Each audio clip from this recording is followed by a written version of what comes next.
The great hall of the Galactic Council sparkled under the light of three suns. Council leader Gray stood at the massive window, his hands clasped behind his back. For 1,000 years, the Council had maintained peace among the stars. Their ways were simple. No weapons, no warships, only trade and harmony. "Sir," a young aide rushed in, "we've detected an unknown ship entering Council space." Gray turned slowly. After centuries of peace, anything unknown was worth his attention. "Show me." The holographic display lit up the center of the room. A small dot moved across the star map, its energy signature unlike anything in their database. Initial scans showed it was using some form of primitive faster-than-light drive. "We found them." Gray smiled. Another young species reaching for the stars. He had overseen first contact with 12 different civilizations during his term. Each time, they followed the same peaceful protocol. The Council quickly assembled. Representatives from 50 species gathered to welcome the newcomers. They sent their standard greeting fleet, 5 beautiful silver ships designed to impress with their elegance rather than power. Nobody expected what happened next. The human ship dropped out of faster-than-light travel near the greeting fleet. The Council members gasped. On the main display, a massive dark vessel hung in space. It was easily 5 times larger than the largest Council ship. Its hull was thick with armor, and weapon ports lined its sides like sleeping giants. "What is that?" someone whispered. The answer came in a clear transmission. "This is the Earth Defense Force Battleship Retribution, requesting diplomatic contact." The Council chamber erupted in confused whispers. No species had built a warship in centuries. The very concept was considered primitive, a mark of an uncivilized race. Admiral Stone stood on the bridge of the Retribution, watching the small Council ships approach. Unlike their sleek, artistic vessels, his ship was a fortress of metal and power. Every crew member stood at their post, professional and alert despite the peaceful greeting. "They're requesting permission to dock, Admiral," Captain Black reported. "Granted," Stone nodded, "but maintain standard security protocols." The Council delegation was led by Gray himself. As they walked through the Retribution's corridors, he noticed things that disturbed him deeply. The ship's crew moved with military precision. Guards stood at every junction, armed with weapons that his scans couldn't even identify. This wasn't an exploration vessel retrofitted for defense. This was a warship built for battle. In the conference room, Admiral Stone welcomed them with perfect politeness. "The people of Earth are honored to join the galactic community," he said, standing tall in his crisp uniform. "We look forward to peaceful relations." Gray struggled to hide his concern. "We welcome you as well," he replied carefully. "Though I must ask, your vessel seems rather heavily armed for a peaceful mission." Stone's smile didn't waver. "Where we come from, maintaining peace requires strength. The Retribution is merely a precaution." "A precaution?" Gray asked. "Against what?" "The galaxy has known peace for 1,000 years." "Has it?" Stone's eyes seemed to look straight through him. "Real peace, or just the absence of visible conflict? On Earth, we believe in being prepared." As Gray left the Retribution that day, he felt a chill he couldn't explain. The humans were polite, professional, and seemed genuine in their desire for peace. Yet they had arrived in a vessel designed for war, crewed by soldiers ready for battle. In the Council chamber that evening, Gray stood before the gathered representatives. "We have welcomed many species to our community," he said slowly, "but never one like this. These humans," he paused, choosing his words carefully, "they speak of peace while carrying weapons we can barely understand." The question hung unspoken in the air. What were they preparing for? And more importantly, what did they know that the Council didn't? The age of innocent peace was over. The humans had arrived, and they had brought their warships with them. The Grand Library of the Council held the histories of 100 peaceful worlds, but nothing in those records prepared them for the humans' next revelation. Ambassador White stood before the Council, her simple black uniform a stark contrast to the flowing robes of the other representatives. Behind her, a hologram displayed Earth's history. It showed cities burning, armies clashing, and weapons that made several council members look away. For 3,000 years, she said calmly, humans fought humans. We split atoms to make weapons. We built machines just for war. We killed millions. She paused as shocked whispers filled the chamber. Then we learned better. We united, but we never forgot. Council Leader Gray leaned forward. And yet you claim to want peace. We want peace more than anyone, White replied. Because we know war. The meeting ended with many questions and few answers. As the council members left, they whispered among themselves about the strange humans who spoke of peace while showing them war. Later that day, in a private chamber, Admiral Stone met with the council's security committee. The room was small, with a single round table. 5 council members sat across from him, their faces showing poorly hidden concern. We need to discuss your other ships, said Councilor Blue, the head of security. Stone's face remained neutral. Other ships. Our long-range scans detected 3 more vessels like your Retribution near the edge of your territory. Ah. Stone nodded. Those are routine patrols. For protection. Protection from what?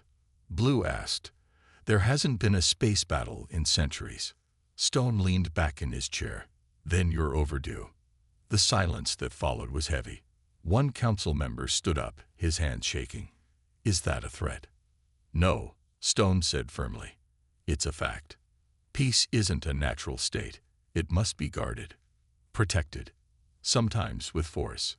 The council members exchanged worried looks. Everything they believed about civilization said that advanced species grew beyond violence. But here were the humans, more advanced in some ways than the council races, still preparing for war. That evening, in his private office, Gray received an urgent message. The council's science division had analyzed human technology. The results were disturbing. Their weapons weren't crude tools of destruction. They were precisely engineered. Their armor wasn't just strong. It was designed to resist weapons that hadn't been used in centuries. How? Gray whispered to himself. How did they know? The next day, trade ships reported more human vessels appearing near major space lanes. Each one was heavily armed, but the humans kept them at a respectful distance. They were always polite, always professional. They helped lost ships, provided emergency repairs, and even rescued a stranded freighter. But they never lowered their shields. Ambassador White's office became busy with visitors. Other species came with questions, concerns, and barely hidden fears. She answered them all the same way. We believe in peace through strength, she would say. We protect what we love. A month after first contact, Gray called an emergency council session. The chamber was full, and the mood was tense. The humans, he began, have requested permission to build what they called defensive outposts along their borders. He gestured to a map showing the proposed locations. Each one would be armed. The chamber erupted in argument. Some called for the humans to be expelled from council space. Others wanted to learn their ways. A few sat silent, thinking hard about their own defenseless worlds. In orbit above them, the Retribution hung like a dark promise. Its weapons were never active, but they were always ready. Its crews were never hostile, but they were always watching. The humans had brought something back to the galaxy it had been missing for 1,000 years. Doubt.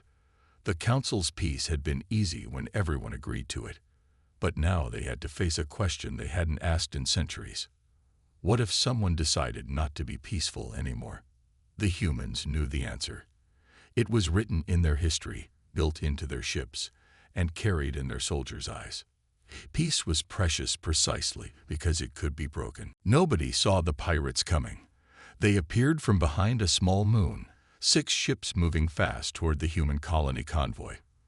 For centuries, these raiders had preyed on helpless merchant ships, knowing the Council's peacekeepers would arrive too late to stop them. But this time was different. The convoy's lead ship sent out a distress signal. Council Leader Gray received it in his office and immediately dispatched peacekeepers. They were 4 hours away, too late, as usual. Poor humans, he thought. Their first lesson in why we need better diplomacy, not weapons. Then his screen lit up with new signals. The Retribution had somehow appeared near the convoy, dropping out of faster-than-light travel like a knife cutting through space. In the pirate fleet's command ship, the leader stood up in shock. What is that thing? His sensor operator's voice shook. It's huge. Getting weapon readings off the scale. Admiral Stone's voice came through all channels, calm and clear. This is your only warning. Power down and prepare to be boarded. The pirates laughed. They had 6 ships. They had raided hundreds of convoys. No one had ever stopped them. The Retribution's response took exactly 20 seconds. The first pirate ship vanished in a flash of light so bright it blinded sensors. The second and third ship's shields failed instantly under weapons they'd never seen before. The fourth ship tried to run, but small, fast human fighters appeared from the Retribution's launch bays, cutting off its escape. In the Council's emergency chamber, representatives watched in horror and fascination. The humans weren't just fighting. They were executing a perfect battle plan. Every shot hit its mark. Every move blocked an escape route. This wasn't luck or desperation. This was skill earned through countless wars. My God, Counselor Blue whispered, they've been practicing this. On the Retribution's bridge, Admiral Stone stood calmly, hands behind his back. Status, he asked. 5 ships disabled, 1 surrendered. Captain Black reported. No casualties on our side. Minimal damage to the convoy.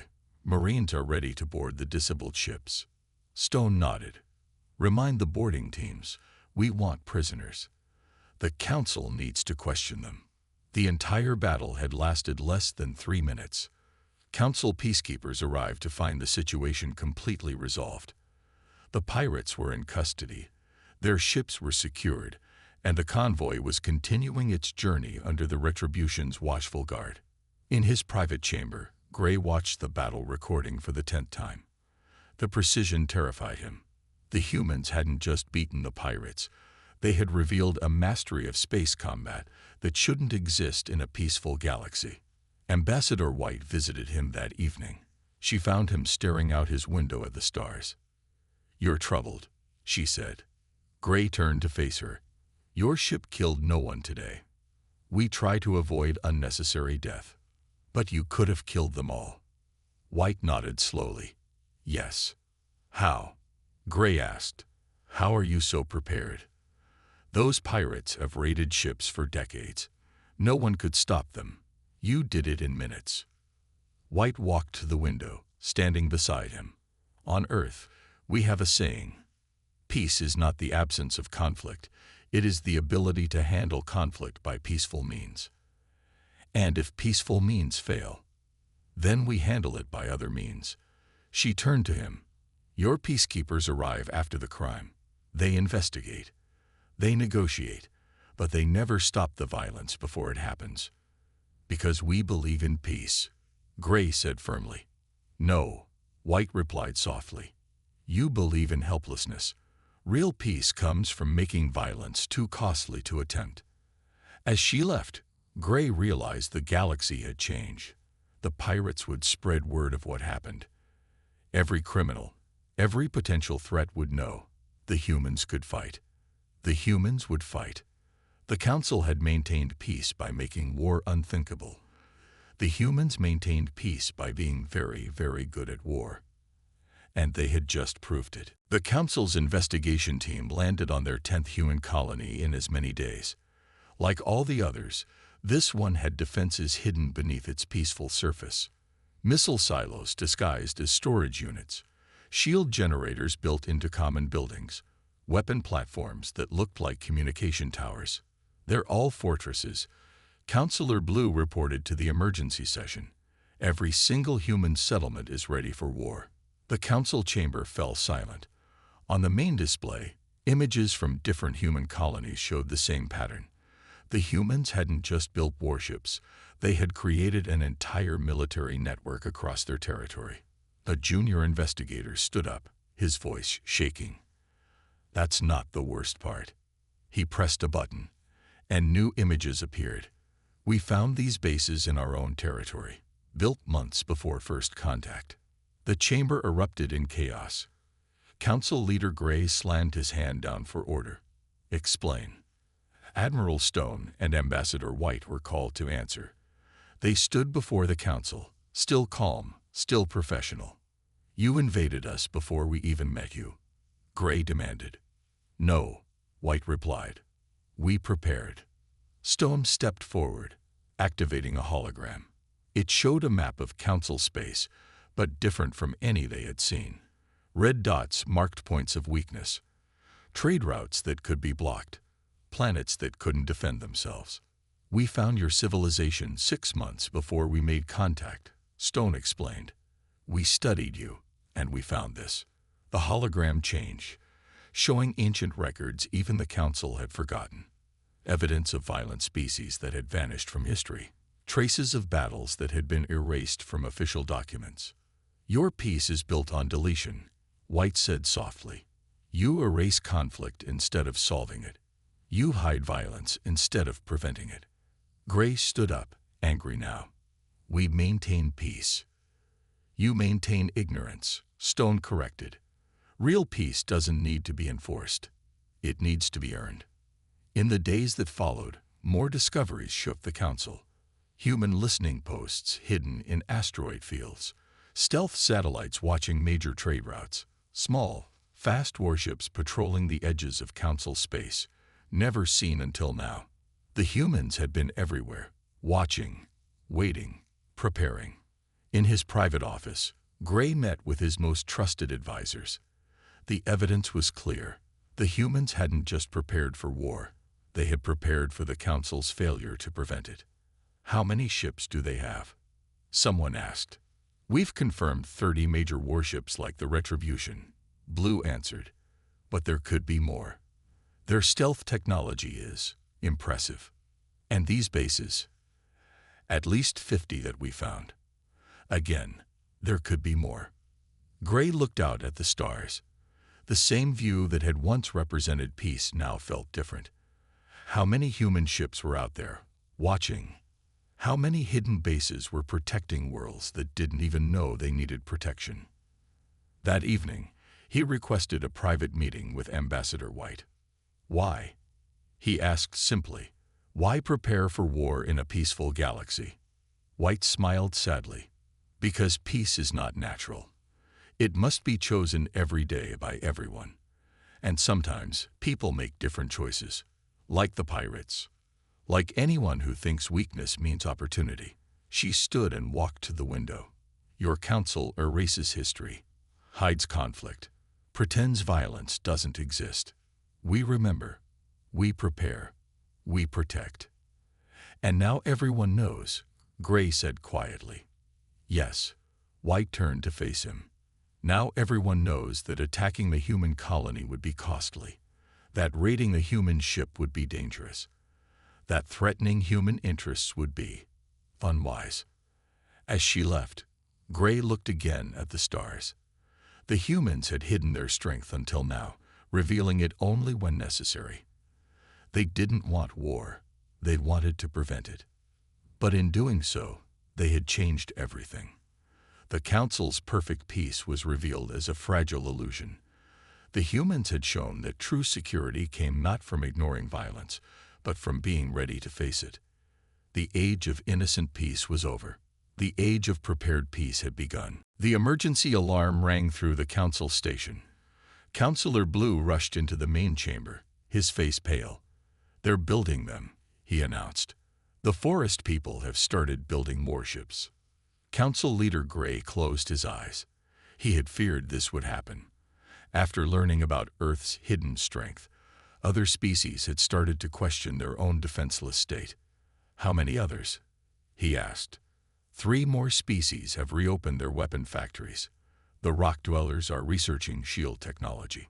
The star runners are converting trade ships to carry weapons. The council chamber, once a place of calm discussion, now felt like a powder keg ready to explode. 1,000 years of peace was unraveling in weeks. They summoned Ambassador White. She arrived promptly, as always, her black uniform a reminder of human military precision.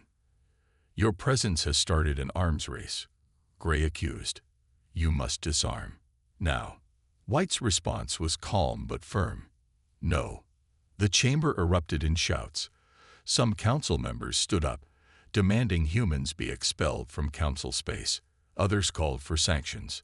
A few remained silent, watching. Admiral Stone entered the chamber, his footsteps echoing. The room fell quiet.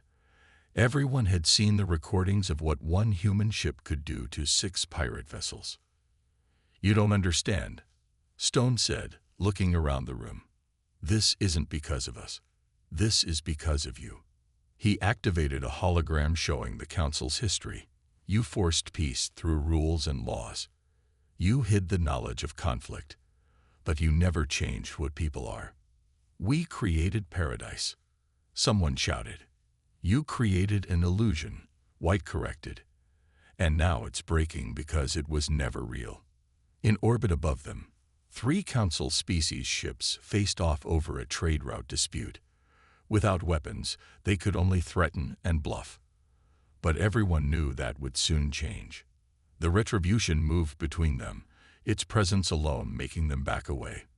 But it couldn't be everywhere. Gray stood at his window, watching the scene. "What have you done to our peace?" "Your peace was a dream," White said, standing beside him. "Beautiful, but fragile. Real peace comes from strength and wisdom to know when not to use it." A message interrupted them. The forest people had tested their first new weapon. The rock dwellers had activated a planetary shield. The arms race was accelerating. In an emergency vote, the Council ordered all species to cease military development. Several species refused. Others demanded the right to defend themselves like the humans. "Stop this," Gray pleaded to White. "Your weapons, your ships, they're destroying everything we built." "No," she replied softly. "They're showing you what you failed to build. Real peace doesn't come from pretending conflict doesn't exist. It comes from being strong enough to choose peace anyway." The Council's authority was crumbling. Some species demanded human protection. Others threatened to leave the Council entirely. The carefully maintained balance of 1,000 years was collapsing. In his private chamber, Gray watched recordings from Earth's history. Wars, destruction, but also rebuilding. Forgiveness, progress. "We thought we were beyond all this," he said to White. "Nobody is beyond it," she answered. "That's why we stay ready. Not because we want war, but because we want peace enough to defend it." As if to emphasize her point, reports came in of pirates fleeing Council space, criminal organizations dissolving, potential conflicts being reconsidered. The mere knowledge of human military power was changing behaviors. The Council faced a choice: adapt or become irrelevant. In the Retribution's bridge, Stone watched the Council station. "They're starting to understand," he said to Captain Black. "That peace requires strength. That strength requires wisdom," Stone corrected. "Anyone can build weapons. The real challenge is knowing why you build them." The Council's perfect peace was over. But perhaps something stronger would take its place. Not a peace of ignorance, but a peace of understanding. Not a peace of weakness, but a peace of strength. The humans had brought change to the galaxy. Now they would help guide it. The old archives were deep beneath the Council's main station. Council leader Gray had never visited them before. Now, guided by Ambassador White, he walked through rows of forgotten data servers.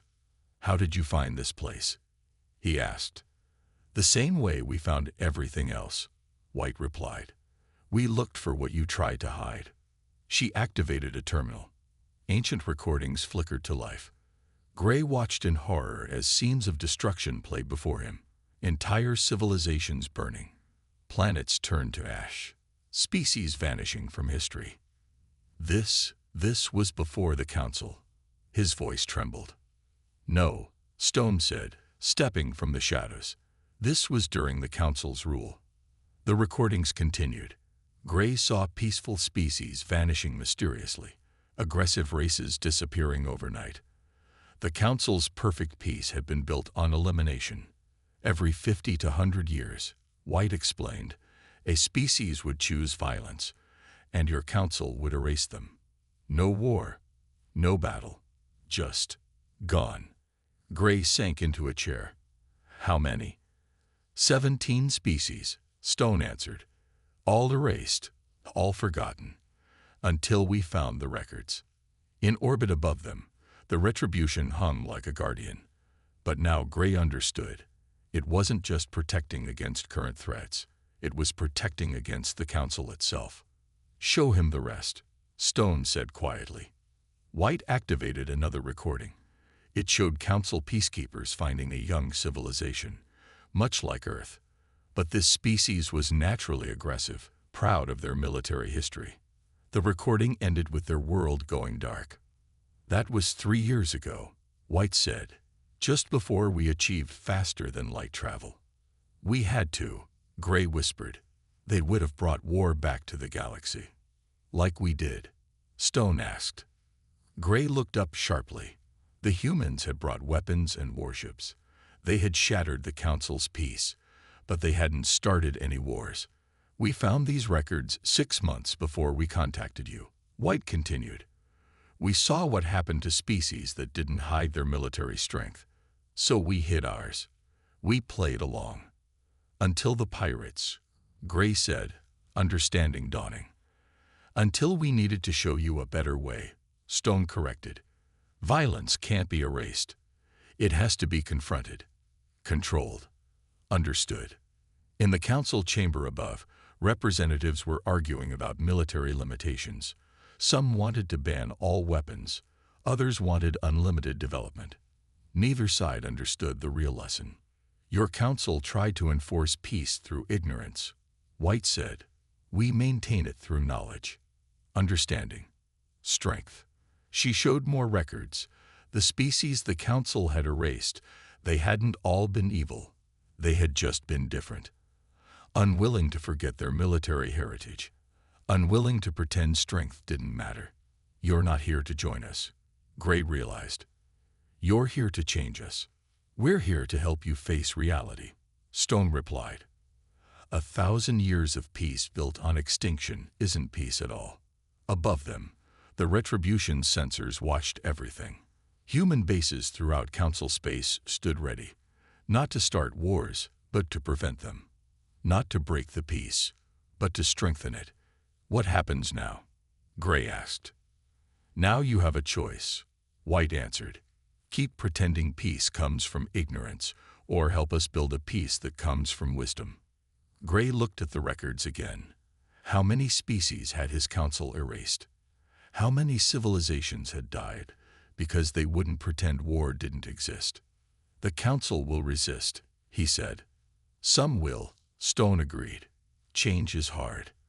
But look around. It's already happening. He was right. The species building defenses weren't preparing for war. They were preparing for reality. The Council's perfect peace was ending, but something stronger could take its place. A peace built on understanding, not ignorance. A peace protected by strength, not enforced by extinction. A peace worthy of being maintained. The truth had finally come out. Now the real work could begin. 1 year after the truth about the Council's dark history came out, the Great Chamber looked very different. Military officers sat beside diplomats. Defense ministers worked with peace negotiators. The galaxy was changing. Council leader Gray stood at the podium, facing the largest gathering in Council history. Ambassador White and Admiral Stone sat in the front row, their presence a reminder of how everything had changed. For 1,000 years, Gray began. We thought peace meant the absence of strength. We were wrong. The new Council station floated in space, its design a blend of beauty and security. Ships from 30 species patrolled nearby, each trained by human experts. They weren't there to threaten. They were there to protect. Today, we write new laws, Gray continued. Laws that don't hide our differences, but protect them. Laws that don't force peace, but guide it. The first change was simple. Every species could maintain defensive forces, but with that right came responsibility. Human advisors worked with each species, teaching them not just how to fight, but when not to. The Retribution had become a training ship.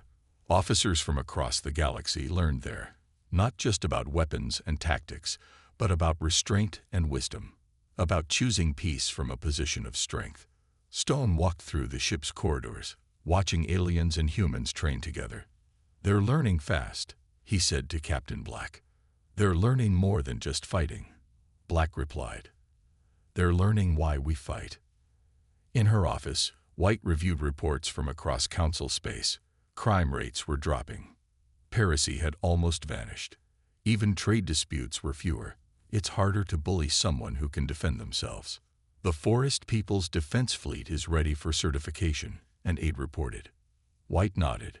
Each species now had to prove they could control their military power before being trusted with it.